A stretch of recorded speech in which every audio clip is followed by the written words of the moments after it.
ओम शांति। आज हम मधुर ईश्वरी महावाक्य साकार मुरली सुनेंगे 26/1/2023 की। तो आज शिव बाबा कह रहे हैं कि अभी आप बच्चे पुराना सारा चौपड़ा जो खाता है वो पूरी तरह समाप्त करो। आप बच्चों के अंदर कोई भी पुराने संस्कार संकल्प में भी नहीं होने चाहिए। बाह्य मुक्ता को छोड़कर बाबा ने कहा अब अंतर मुक्ता को धारण करना है। और विशेष बाबा कहते हैं शरीर निर्वाह अर्थ कार्य तो करना ही है, वो भले करो, लेकिन जो भी समय मिले बाबा कहते मुझे याद करो। लेकिन बाबा ने कहा सबसे अच्छा जो समय है ना, सबसे अच्छी जो याद रह सकती है वो अमृत वेले का समय बाबा ने कहा, क्योंकि वो जो समय है एकदम शांत और शुद्ध समय होता है। उस समय बाबा ने कहा कि लोग जो है सोने की तैयारी करते हैं, उस समय ना चोर चोरी करते, ना कोई पाप करते, ना कोई पतित बनते उस समय। इसलिए बाबा कहते हैं कि उस समय मेरी याद अच्छी तरह रहेगी। तो बाबा की महिमा करनी है, बाबा को याद करना है। और साथ ही बाबा ने कहा कि जो कुछ भी जो रामायण बना हुआ है, जो नारद की बात है, तो बाबा कहते ऐसा कुछ उस समय नहीं हुआ, वो इसी समय की बात है जिसे कोई भी नहीं जानता, क्योंकि मुझे ही नहीं जानते। ये कोई विरले ही बाबा कहते जानते हैं मुझे, वो तुम बच्चे हो।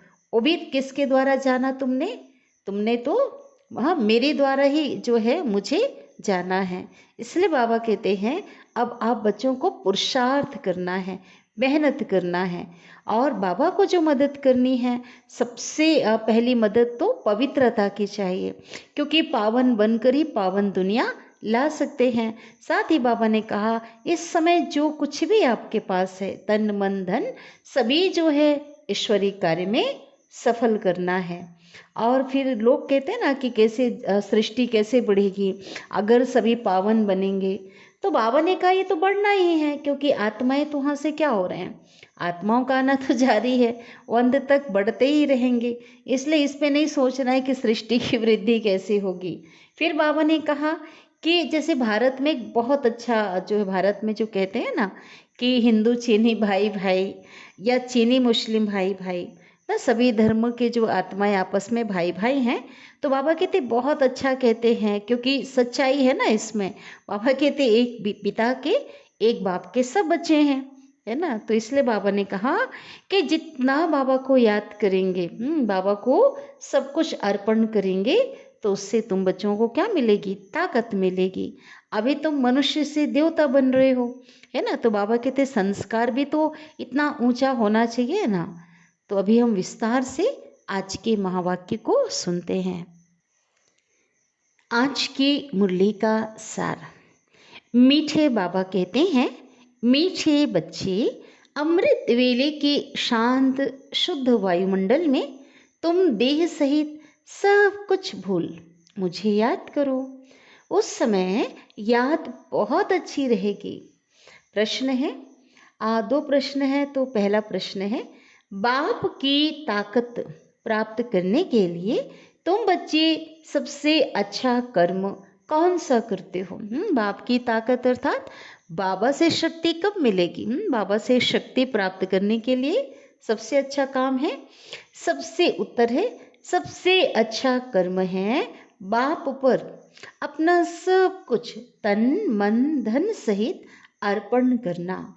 जब तुम सब कुछ अर्पित करते हो तो बाप तुम्हें रिटर्न में इतनी ताकत देता है जिससे तुम सारे विश्व पर सुख शांति का अटल अखंड राज्य कर सको।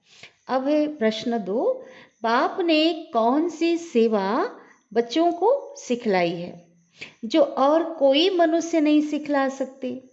उत्तर है रूहानी सेवा। आत्माओं की जो सच्ची सेवा है वो बाबा ने हम बच्चों को सिखलाई है। तुम आत्माओं को विकारों की बीमारी से छुड़ाने के लिए ज्ञान का इंजेक्शन लगाते हो।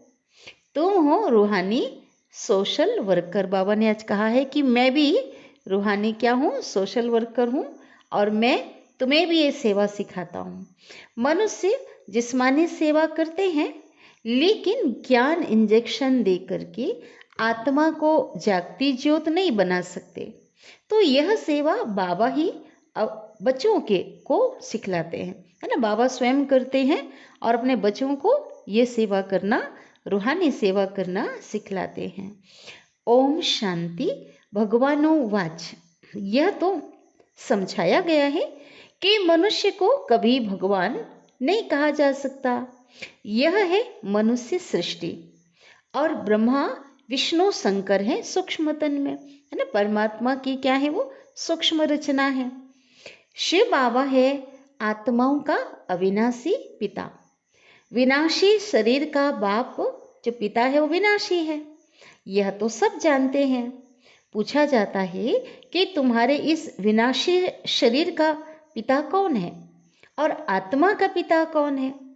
तो आत्मा जानती है ना कि वह परम धाम में रहते हैं, ऊपर वाला कहते हैं। कौन? आत्मा का जो पिता है। अभी तुम बच्चों को देह अभिमानी किसने बनाया? बाबा कहते देह अभिमानी तो रावण ने, और देह को रचने वाले ने, है ना। देह को रचने वाले कौन है? जो माता पिता हैं, उनको आत्मिक ज्ञान तो है ही नहीं। अब देही अभिमानी कौन बनाता है? बाबा कहते जो आत्माओं का अविनाशी पिता है। अविनाशी माना जिसका आदि मध्य अंत नहीं है। अगर आत्मा का और परमात्मा का आदि मध्य अंत कहें तो फिर रचना का भी सवाल उठ जाए। बाबा कहते आत्मा का और परमात्मा का आदि मध्य अंत कहे तो रचना का भी सवाल उठ जाए। इसलिए उनको कहा जाता है अविनाशी आत्मा और अविनाशी परमात्मा। आत्मा का जो नाम है वो आत्मा है, बरोबर। आत्मा अपने को जानती है कि हम आत्मा हैं। कहते हैं ना, मेरी आत्मा को दुखी मत करो, मैं पाप आत्मा हूँ। तो बाबा कहते कौन कहती है? ये तो आत्मा ही कहती है ना। तो स्वर्ग में कभी भी यह अक्षर आत्माएं नहीं कहेंगे, क्योंकि वहाँ सभी पुण्य आत्माएं हैं और सभी वहाँ सुखी हैं, है ना। दुख का तो नाम निशान वहाँ नहीं है। तो ये शब्द वहाँ पे बाबा कहते कोई नहीं कहेगा। इस समय सभी आत्माएं पतित हैं, जो फिर पावन बनती हैं। किसके थ्रू? शिव बाबा के थ्रू। पतित आत्मा ही पावन आत्मा की महिमा करती है। कलयुगी जो पतित आत्माएं हैं, कौन सी पावन आत्माएं? मंदिरों में जाकर के जो देव आत्माएं हैं, जो पावन आत्माएं हैं, उनकी महिमा गाती हैं कि आप सर्वगुण संपन्न हो, है ना, संपूर्ण निर्विकारी हो, और हम में कोई गुण नहीं है। तो बाबा कहते हैं जो भी मनुष्य आत्माएं हैं उनको पुनः जन्म तो जरूर लेना ही है। यह सब बातें नहीं हैं। तो शिव बाबा फरमान करते हैं, उठते बैठते मुझे याद करो। आगे तुम पुजारी थे, शिवाय नमः कहते थे, है ना। शिव की भक्ति, अपने पिता की भक्ति करते थे, लेकिन उनको जानते नहीं थे। अब बाबा कहते तुम पुजारियों ने नमः तो बहुत बारी किया है ना। बहुत उन्हें याद किया, नमस्कार बहुत बारी किया है भक्ति मार्ग में। अब तुमको मैं मालिक और पूज्य बनाता हूँ। पूज्य को कभी नमः नहीं करना पड़ता। पुजारी बनकर तुमने मुझे बहुत याद किया, मेरा नाम जपा, लेकिन बाबा कहते मैं तुमको पूज्य बनाता हूँ, और वहाँ पे कभी भी बाबा कहते मुझे याद करना नहीं पड़ेगा। पुजारी नमः अथवा नमस्ते कहते हैं।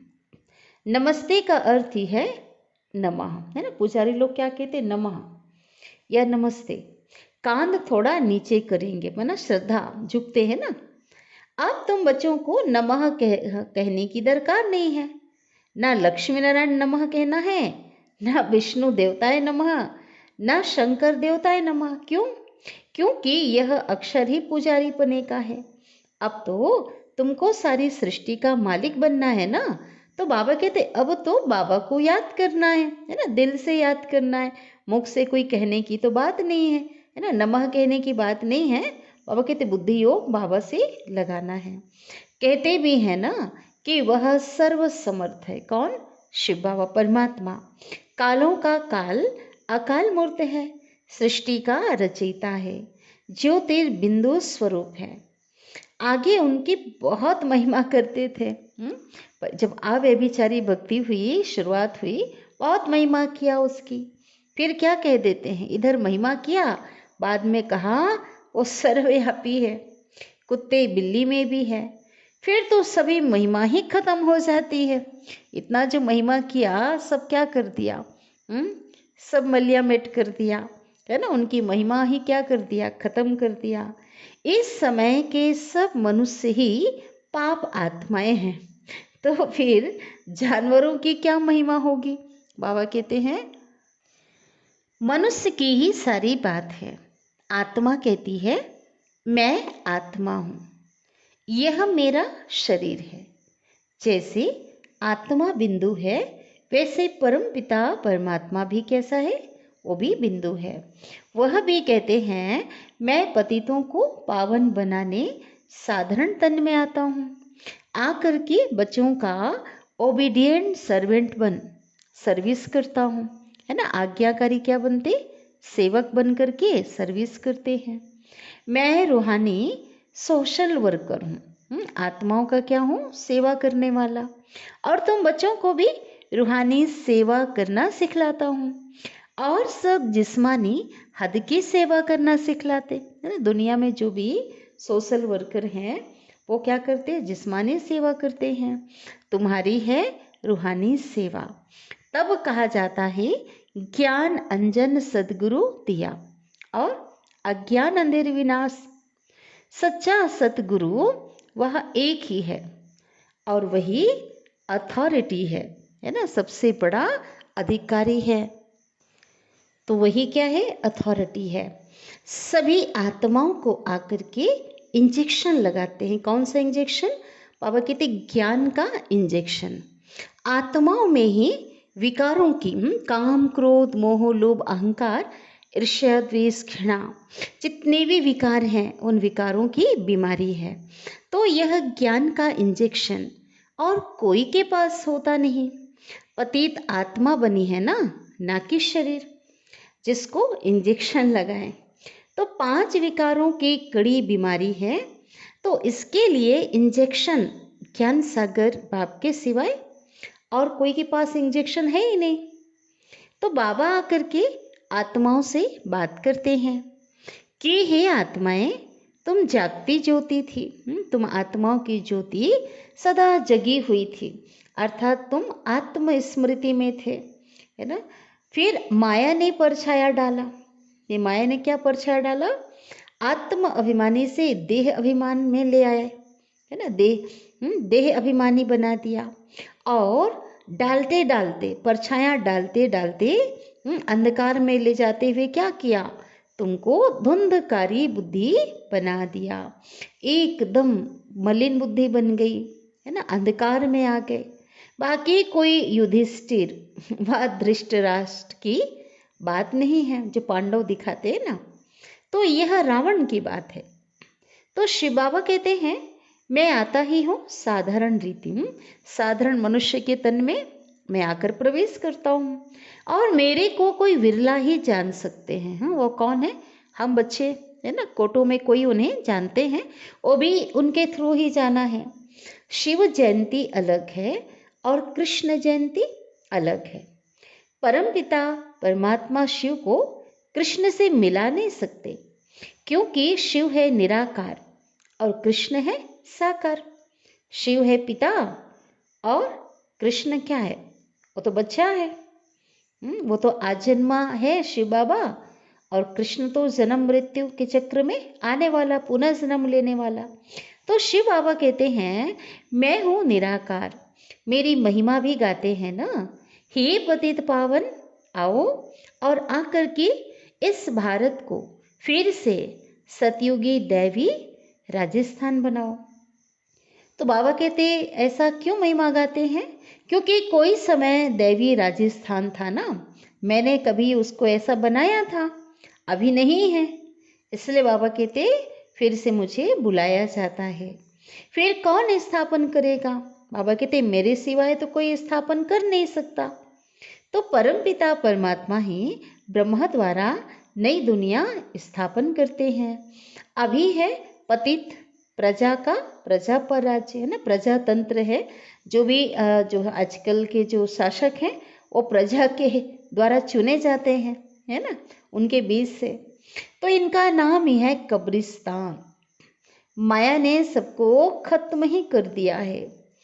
तो अब तुमको देह सहित इस देह सहित देह के सब संबंधियों को भूल मुझ बाप को याद करना है ना। भूलना अर्थात बुद्धि से भूलना है, तोड़ निभाते हुए, है ना। ये तो बाबा ने बताया, छोड़ने की बात नहीं आ रही है, भूलने की बात आ रही है। तो बाबा कहते हैं शरीर निर्वाह अर्थ कर्म भी भल करो, जो कुछ समय मिले मुझे याद करने का पुरुषार्थ करो। यह एक ही तुमको युक्ति बताते हैं। शिव बाबा हमें अनेक युक्तियां बताते हैं, है ना, उपाय बताते हैं। सबसे जास्ती मेरी याद तुमको अमृत वेले रहेगी, क्योंकि वह जो समय होता है ना वो बहुत शांत और पवित्र समय होता है, शुद्ध समय, शुद्ध वायुमंडल। उस समय ना चोर चोरी करते, ना कोई पाप करते हैं, ना कोई विकार में जाते हैं। बाबा ने बताया हुआ है ना, 11 से लेकर के 1 बजे तक का जो समय है वो बहुत तमोगुणी का जो समय बाबा ने कई बार बताया है। तो 11 बजे से लेकर तो सोने के टाइम सब शुरू करते हैं, इसलिए उसको कहा जाता है घोर तमो प्रधान रात। तो अब शिव बाबा कहते हैं बच्चे, पास्ट इज पास्ट, बीती सो बीती। भक्ति मार्ग का खेल अब पूरा हुआ। अब तुमको समझाया जाता है कि यह तुम्हारा अंतिम जन्म है। अब यह प्रश्न उठ नहीं सकता कि सृष्टि की वृद्धि कैसे होगी, है ना। कई बार लोग क्या कहते हैं, अब जो है सब पावन बन जाएंगे, पवित्र बनेंगे, तो सृष्टि की वृद्धि कैसे होगी। तो शिव बाबा कहते हैं वृद्धि तो होती ही रहती है। जो आत्माएं ऊपर में है ना, जितनी आत्माएं ऊपर में हैं उनको नीचे तो आना ही है। जब सभी आ जाएंगे ना तब फिर विनाश शुरू होगा, फिर घर वापस जाना होगा, फिर नंबरवार सबको जाना ही है। गाइड सबसे आगे होता है ना, तो गाइड कौन बनता है हमारा, स्वयं परमपिता परमात्मा, जो हम सबको रास्ता दिखाते, घर की ओर ले जाते हैं। तो शिव बाबा को कहा जाता है लिबरेटर। परमात्मा पिता लिबरेटर अर्थात सबको छुड़ाने वाला है। पतित पावन है, पावन दुनिया है ही स्वर्ग। उनको बाप के सिवाय कोई बना ना सके। पावन दुनिया परमात्मा के द्वारा कोई बना ना सके उसके सिवाय। अब तुम बाप की श्रीमत पर भारत की तन मन धन से सेवा करते हो।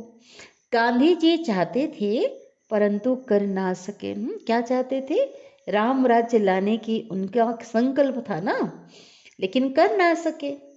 ड्रामा की भावी ही ऐसी थी, ड्रामा में नोंदी है, क्योंकि वो तो ला ही नहीं सकते। तो परम पिता, ये तो काम परमात्मा का है।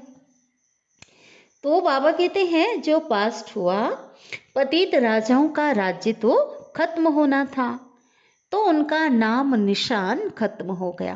अब तो पंचायती राज आ गया, तो उन्हों की प्रॉपर्टी का भी बाबा कहते अब नाम निशान नहीं है। खुद भी समझते थे कि लक्ष्मी नारायण ही स्वर्ग के मालिक थे। उस समय के राजाएं ऐसा समझते थे, परंतु यह कोई भी नहीं जानते थे कि उन्हों को ऐसा किसने बनाया इतना ऊंचा। तो जरूर स्वर्ग के रचयिता बाप से वर्षा मिला होगा, हाँ, उन्होंने उनको ऐसा बनाया होगा, उनकी वो रचना है। तब आज भी देखो देवताओं को देखकर क्या कहते हैं, जिसकी रचना इतनी सुंदर वो कितना सुंदर होगा। इससे स्पष्ट हो जाता है कि इनको भी बनाने वाला, रचने वाला जरूर कोई है, और इतना भारी वर्षा तो कोई दे ना सके। तो यह बातें बाबा कहते कोई शास्त्रों में नहीं है, गीता में है, परंतु बाबा कहते क्या कर दिया है, उसमें नाम बदल दिया है ना, पिता की जगह बच्चे का नाम डाल दिया। और उसमें क्या दिखाते बाबा कहते उस गीता में, जो महाभारत में, कि कौरव और पांडव दोनों को राजा ही दिखाते हैं, है ना। लेकिन बाबा कहते रियल में तो इसी समय है कौरव पांडव। माना पांडव अर्थात जो प्रीत बुद्धि परमात्मा से जिनकी है, यथार्थ रीति जो परमात्मा को जानते हैं, है ना, तो वो है, तो कम जिनकी संख्या है वो पांडव।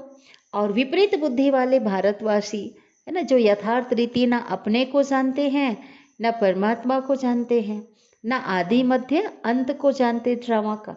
तो बाबा की तभी देखो दोनों के पास राजाई नहीं है। अब बाबा शिव बाबा फिर से वो राजाई स्थापन करते हैं। तो तुम बच्चों को खुशी का पारा चढ़ना चाहिए। अब नाटक पूरा होता है। हम अब जा रहे हैं कहाँ? अपने स्वीट होम में। हम स्वीट होम में रहने वाले हैं। मीठा घर किसको कहते? परम धाम को। वो लोग कहते हैं जब कोई शरीर छोड़ता है, कोई गुरु शरीर छोड़ देता, बैठे बैठे शरीर छोड़ दिया, तो वो कहते हैं फलाना पार निर्वाण गया, वह ज्योति ज्योत में समा गया। आत्मा ज्योति उस महाज्योति में क्या हो गई? समा गई, अथवा उसने मोक्ष को पाया। तो बाबा कहते हैं भारतवासी को स्वर्ग बहुत मीठा लगता है ना, इसलिए क्या कहते? वह कहते कि वह स्वर्ग पधारा। तो शिव बाबा समझाते हैं मोक्ष तो कोई पाता नहीं है, सभी का सदगति दाता कौन है? एक बाबा ही है। है ना, वो दाता है। बाबा कहते सदगति दाता बाप ही है, तो जरूर उसने सबको सुख ही दिया है ना, सुख दिया होगा। एक निर्वाण धाम में बैठे और दूसरा बाबा कहते हैं एक निर्वाण धाम में बैठे और एक दुख भोगे, तो यह बाप सहन नहीं कर सकते ना, क्योंकि वो सबको सुखदाता बाप रहम दिल है, बाबा को अच्छा नहीं लगता। तो बाबा है पतित पावन, एक है मुक्ति धाम और दूसरा क्या है? जीवन मुक्ति धाम, है ना। बाबा तो सभी को एक जैसा देता ना, तो एक है जीवन मुक्ति धाम और एक है मुक्ति धाम। तो दोनों कैसा है? दोनों पावन दुनिया है ना। पावन धाम मुक्ति धाम भी है और पावन धाम जीवन मुक्ति, वहाँ भी पवित्रता है। फिर द्वापर के बाद सभी पतित बन जाते हैं। 5 तत्व धरती वायु अग्नि आकाश जल, ये सब तमो प्रधान बन जाते हैं। फिर बाबा आकर के उनको पावन बनाते 5 तत्व को। फिर वहाँ पवित्र तत्वों से तुम्हारा शरीर गोरा बनता, बहुत दिव्य अलौकिक शरीर, है ना, पावन शरीर बनता और नेचुरल ब्यूटी रहती, वरना कोई मेकअप की ज़रूरत नहीं, इतने खूबसूरती नेचुरल होगा और उनमें कशिश रहती है ना। देवताओं की जो बाबा कहते हैं उनका जो स्वरूप में कशिश है वो प्यूरिटी की कशिश है, रूहानी कशिश है। श्री कृष्ण में कितनी कशिश है, नाम ही स्वर्ग है ना, तो फिर क्या, नाम ही स्वर्ग है। परमात्मा की महिमा बहुत करते हैं, है ना, बहुत। बाबा कहते उनकी तो बहुत महिमा है परमात्मा की, कहते हैं ना उनकी महिमा तो अपरंपार है, अकाल मूर्त कहते हैं। फिर इधर उनको कहते हैं ठीक कर भीतर में ठोक दिया है। बाप को कोई भी नहीं जानते, जब बाप आए तब आकर समझाए। लौकिक बाप भी जब बच्चे रचे तब तो बाप की बायोग्राफी का उनको पता पड़े, है ना। जब बच्चे जन्म लेते हैं अपने पिता के बारे में बच्चे उसके बाद जानते बड़े होकर के। तो शिव बाबा भी जब यहाँ रचना रचते हैं तब आकर के अपनी बायोग्राफी बच्चों को बताते हैं। अब बाबा कहते हैं लक्ष्मी नारायण को वरना है ना, तो मेहनत करनी पड़े। जबरदस्त मंजिल है, बहुत भारी आमदनी है ना, बहुत बड़ी कमाई है। कैसी कमाई? 21 जन्मों की आमदनी है, हजारों साल की कमाई है। तो सतयुग में पवित्र प्रवृत्ति मार्ग था, गृहस्थ मार्ग कैसा था?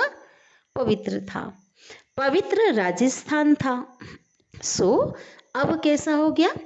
वो गृहस्थ मार्ग भी कैसा हो गया? अपवित्र हो गया, सब विकारी बन गए। कहते हैं ना, यथा राजा और प्रजा, माना सभी अभी विकारी पतित बन गए। यह है ही आसुरी दुनिया, बहुत करप्शन लगी हुई है। करप्शन माना भ्रष्टाचार, हर क्षेत्र में हर जगह भ्रष्टाचार है ना। राजाई में तो ताकत चाहिए ना, ईश्वरीय ताकत तो है नहीं।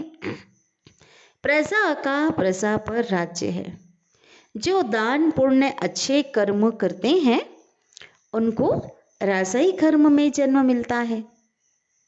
तो बाबा कहते हो क्या है, वह कर्म की ताकत रहती है ना। कौन सा कर्म की ताकत? भाई उसकी जो प्राप्ति होती है तो अच्छे कर्म की वो ताकत है।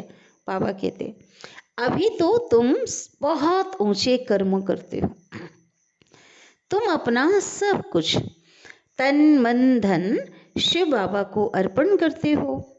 तो शिव बाबा को भी बच्चों के सामने सब कुछ अर्पण करना पड़े ना। तुम उनसे ताकत धारण कर सुख शांति का अखंड अटल राज्य करते हो। इतनी ताकत हमें बाबा देते हैं, इतनी शक्ति बाबा हम बच्चों को देते हैं कि हजारों वर्षों के लिए हमारा जो राज्य है वो कैसा होगा, कोई उसको टाल नहीं सकता, कोई छीन नहीं सकता। अखंड और अटल राज्य करते हो। प्रजा में तो में भी कुछ ताकत नहीं है। ऐसे नहीं कहेंगे कि धन दान किया तब एमएलए आदि बने, ऐसा नहीं बाबा कहते। धन दान करने से धनवान घर में जन्म मिलता है। अभी तो राजाई कोई है ही नहीं। अब बाबा तुमको कितनी ताकत देते हैं। तुम कहते हो हम नारायण को वरेंगे, हम मनुष्य से देवता बन रहे हैं। यह सब नई नई बातें हैं। नारद की बात भी अभी की है। कौन सी नारद की बात? नारद लक्ष्मी को वरना चाहते थे तो नारद को कहा कि अपना मुख देखो, लक्ष्मी को वरना चाहते हो तो देखा तो बंदर का मुख था। तो कहने का भाव इसी समय की बात है। बाबा कहते आप अगर नारायण को वरना चाहते हो, ऐसा लक्ष्य रखा है लक्ष्मी नारायण बनने का, तो बाबा कहते हैं कि देखो कि आपके अंदर कोई बंदरपना तो नहीं है, क्योंकि बंदर के अंदर पांचों विकार कुट कुट के भरे होते हैं, है ना, काम क्रोध मोह लोभ अहंकार। तो बाबा कहते नारद की जो बात है ना इसी समय है। तो बाबा हमें कहते हैं कि दिल दर्पण में देखो, अगर कोई बंदरपना है आपके अंदर अभी भी तो उसको वर नहीं सकते हैं, उसको खत्म करना पड़े। तो रामायण आदि भी सब बाबा कहते अभी के हैं। सतयुग त्रेता में तो कोई शास्त्र होता नहीं है। सभी शास्त्रों का जो तैलुक है अभी से है, जिसका जो बाबा हमें रहस्य बताते, आध्यात्मिक रहस्य से अवगत करते रहते हैं। सारा तैलुक संगम युग से है। झाड़ को देखेंगे, कल्प वृक्ष को चित्र देखेंगे ना, तो पहले क्या है, बाबा कहते कल्प वृक्ष की जड़ दिखाया है, ब्राह्मण जो है संगम योगी तपस्या करते हुए, और तने में जो दिखाए है आदि सनातन देवी देवता धर्म सतयुग त्रेता को। फिर मोटी मोटी जो डालियां हैं वो अनेक जो धर्म है मुख्य धर्मों को दिखाया है। फिर बाबा कहते जो मठ और पंथ है ना, वो छोटी छोटी डालियों के रूप में वो बाद में आते हैं।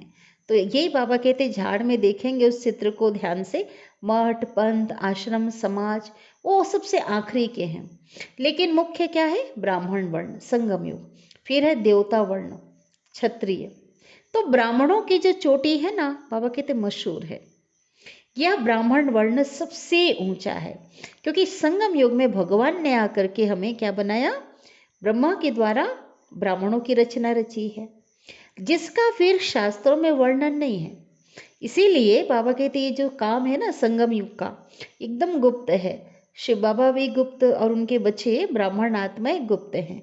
इसलिए कहते हैं ना अर्जुन को साक्षात्कार जो हुआ विराट रूप का, उसमें ब्राह्मण को नहीं दिखाते, सभी वर्ण को दिखाते हैं। तो ड्रामा में ऐसी नोंद है। दुनिया के लोग यह नहीं समझते हैं कि भक्ति से नीचे उतरते हैं, है ना। भक्ति करते करते आज देखो लोगों के अंदर तमो प्रधानता बढ़ती गई, विकार बढ़ते गए और दुनिया भी तमो प्रधान बन गई। तो बाबा कहते क्या हुआ, ये तो उतरते आए। कह देते हैं भक्ति से भगवान मिलता है, बहुत पुकारते हैं, दुख में सिमरन करते हैं, सो तो तुम अनुभवी हो। वहां तो दुख की बात नहीं, यहाँ सब में क्रोध है, एक दो को गाली देते रहते हैं, है ना। अभी तुम शिवाय नमः नहीं कहेंगे, शिव तो तुम्हारा बाप है ना। बाप को सर्वव्यापी कहने से ब्रदरहुड उड़ जाता है। बाबा कहते हैं अगर वो सर्वव्यापी किया तो भाई भाई कहाँ रहे, फिर सब बाप हो गए फिर तो, है ना। इधर तो भारत में कहते तो बहुत अच्छा है कि हिंदू चीनी भाई भाई और चीनी मुस्लिम भाई भाई, है ना, भाई भाई तो है। लेकिन अगर कहते हैं ईश्वर सर्वव्यापी है फिर तो सभी परमात्मा हो गए। तो बाबा कहते हैं ऐसा तो है ही नहीं, एक बाप के सब बच्चे हैं ना। इस समय तुम जानते हो, क्या जानते हो, कि हम एक बाप के बच्चे हैं। तो यह ब्राह्मणों का सिजरा, जो बिरादरी है, बाबा कहते हैं संगम युग का, ये फिर से स्थापन हो रहा है। और इस ब्राह्मण धर्म से देवी देवता धर्म निकलता है, क्योंकि ब्राह्मण ही क्या बनते, देवी देवता बनते हैं। देवी देवता धर्म से फिर क्षत्रिय धर्म, और क्षत्रिय से फिर क्या, इस्लामी धर्म निकलेगा ना। सभी के पूर्वज कौन है, देवी देवता धर्म की आत्माएं, और इसी से सभी निकले हैं, बाबा कहते हैं।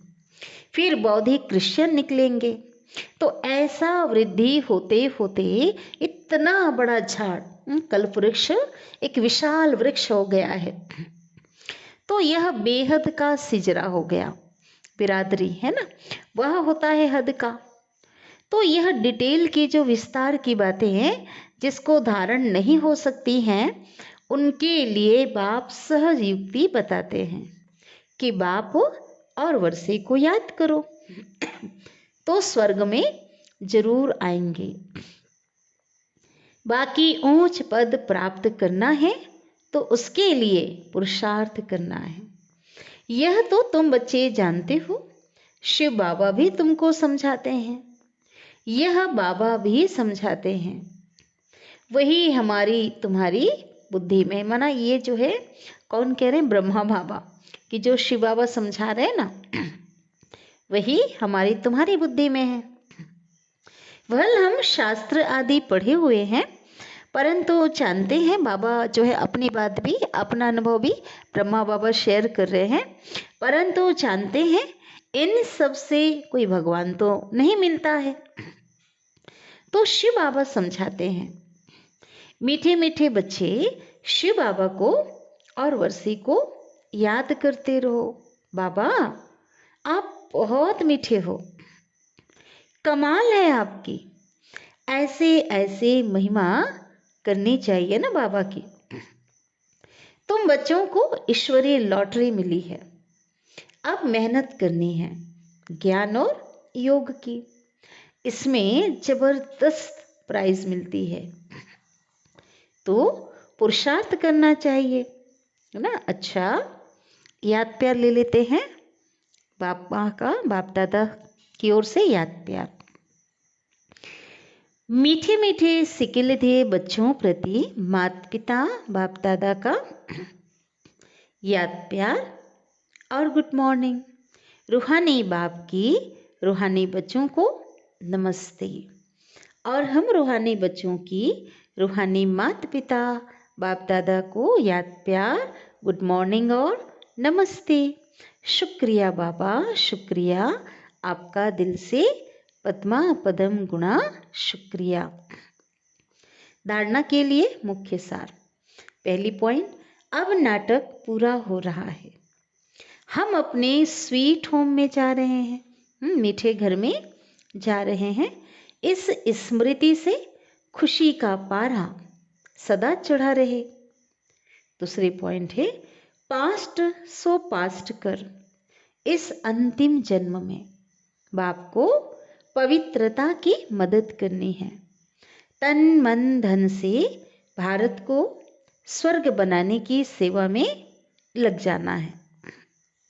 अब है सद्गुरु वरदान दे रहे हैं, सर्व पुराने खातों को संकल्प और संस्कार रूप से भी समाप्त करने वाले, अंतर्मुखी भव, है ना। सर्व पुराने खातों को, कौन सा खाता? 63 जन्मों से जो खाता, पुराना जो खाता है, उस खाते की बात है। तो संकल्प में भी उसे समाप्त करना है। विस्तार है, बाप दादा बच्चों के सभी चौपड़े अब साफ देखना चाहते हैं। जो खाता है वो साफ देखना चाहते हैं। थोड़ा अभी पुराना खाता अर्थात बाह्य मुक्ता का खाता संकल्प व संस्कार रूप में भी रहना चाहे, सदा सर्व बंधन मुक्त और योग युक्त। इसी को ही अंतर्मुखी कहा जाता है। इसलिए सेवा खूब करो, लेकिन बाह्यमुखी से अंतर्मुखी बनकर के करो। बहुत सेवा करो। बाबा कहते सफलता कब मिलेगी? जब अंतर्मुखी अपने आत्म स्वरूप में, हाँ, अंदर में जो आत्मा बैठी है ना, जब अंतर्मुखी होकर के जब सेवा करेंगे तभी सफलता मिलेगी।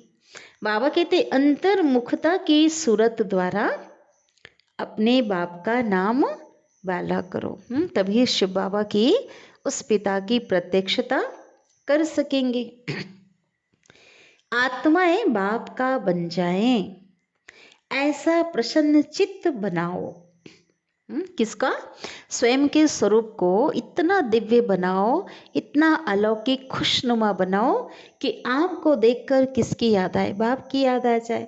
आत्माएं प्रसन्नचित बन जाए, है ना, और बाबा का बन जाए, है ना। तुम इतने प्रसन्नचित बन जाओ कि आपको देख करके कि इनको बनाने वाला कौन है ना, सबकी नजर बाबा की ओर से आए और वो बाबा का बन जाए। अब है स्लोगन, अपने परिवर्तन द्वारा संकल्प, बोल, संबंध संपर्क में सफलता प्राप्त करना ही सफलता मूर्त बनना है। हाँ, क्योंकि बाबा कहते हैं कि इन सभी चीज़ों में सफलता कब नहीं मिलती? जब देह अभिमान में आते हैं, और देह अभिमान में आने से पुराने जो संस्कार हैं वो क्या हो जाते? हावी हो जाते। पुराने जो संस्कार से क्या हो जाता है? बोल, संबंध, संपर्क जो है, तो उसमें सफलता नहीं मिल पाती है, क्योंकि पुराने जो संस्कार हैं वो कैसे हैं? विकारों के संस्कार हैं। इसलिए कौन सा परिवर्तन करना है? अपने पुराने संस्कारों को परिवर्तन करना है ना, और अपने संस्कारों को दिव्य अलौकिक बनाना है, योग युक्त बनाना है। तो इससे क्या होगा? श्रेष्ठ बनाना है संस्कारों को। तो संस्कारों का जो बीज जो श्रेष्ठ होगा, है ना, वृत्ति जब श्रेष्ठ होगी तो संकल्प, बोल, कर्म सब क्या हो जाएगा? सभी श्रेष्ठ बन जाएंगे। तो बाबा कहते इसको ही क्या कहते हैं? सफलता मूर्त। तो ऐसा बाबा ने बनने के लिए कहा। अब है ये अव्यक्त इशारे। तो ये जो वरदान और जो स्लोगन है वो आपस में रिलेटेड होता है, उससे कनेक्शन जो है होता है। तो जब कब होगा? जब अंतर्मुखी होंगे, है ना, देही अभिमानी बनेंगे, तब जो है सब कुछ परिवर्तन होगा। तो अब है अव्यक्त इशारे। मन की एकाग्रता ही एक रस स्थिति का अनुभव कराएगी। एकाग्रता की शक्ति द्वारा अव्यक्त फरिश्ता स्थिति का सहज अनुभव कर सकेंगे। एकाग्रता की शक्ति, मालिकपन की शक्ति ना, एकाग्रता की शक्ति और मालिकपन की जो शक्ति है वो सहज निर्विघ्न बना देगी। अब एकाग्रता क्या है? एकाग्रता अर्थात मन और बुद्धि, उनको जहाँ चाहो, जैसे चाहो, जितना समय चाहो उतना समय एकाग्र कर लो। यह है एकाग्रता। तो ये पूरी सारी बातें बाबा ने ये इशारा दिया है। तो ऐसा अभ्यास करें कि इतना अपने अंदर मन बुद्धि पे इतना कमांड हो स्व का कि जहाँ हम लगाना चाहें, जितना समय तक उसे एकाग्र करना चाहें, वे एकाग्र हो जाए। तभी हम उस एक रस स्थिति का, उस अव्यक्त फरिश्ता स्थिति का अनुभव कर सकेंगे। तो बाबा कहते मन वश में हो। तो बहुत मीठी प्यारी बाबा की वाणी चली है। अच्छा, ओम शांति।